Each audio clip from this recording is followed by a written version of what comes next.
Hi everyone, my name is Erin Gallegos and I'm a returned Peace Corps volunteer who served in Thailand for 3 years. Today, I'm here to talk to you about the Peace Corps, but not about how transformational or impactful the experience can be for you or why you should apply. Maybe I'll make another video. Today, to borrow a few words from the man who founded Peace Corps, now is not the time to ask what Peace Corps can do for you, but what we can do for the Peace Corps. Why? Well, Peace Corps needs our help. Last week, President Trump released his skinny budget, and in some areas, the budget is really, really skinny. For instance, the Department of State and International Affairs budgets are looking at 28% cuts, while the military would be receiving a $54 billion increase. As Mick Mulvaney said, this is a hard power budget. We don't yet know what cuts to Peace Corps will look like, but if the overall international affairs budget is cut this much, you can bet that Peace Corps will have to take a hit. The thing is, Peace Corps is already one of the least expensive, most effective programs we have for representing America to the rest of the world and participating in community development in many, many countries. And the military recognizes that Peace Corps and other international aid and development programs that further American values and contribute to international development are paramount for our national security. In fact, James Mattis, when he was commander of U.S. Central Command, he's now Secretary of Defense, said that if you don't fund the State Department fully, I need to buy more ammunition. Funding these programs fully means this: $60 billion for international affairs and $410 million for Peace Corps. Sound like a lot? Maybe, but it's less than 1% of the entire federal budget. And for Peace Corps, way less than 1%. 121 retired generals agree. They wrote in a letter to Congress that Peace Corps and other international affairs programs are critical to preventing conflict around the world.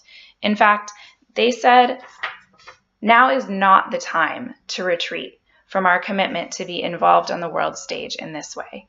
Cutting these budgets, as Trump seems to want to do, would be retreat.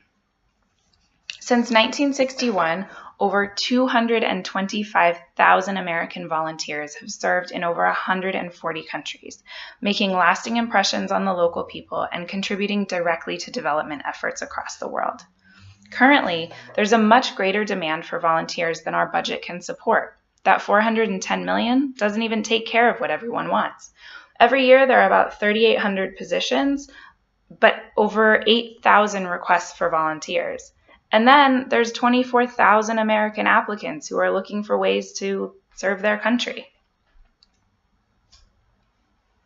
Cuts to the Peace Corps budget at this time might mean pulling out volunteers, not opening programs that have been in development for years, scaling back on the impact that we can have around the world.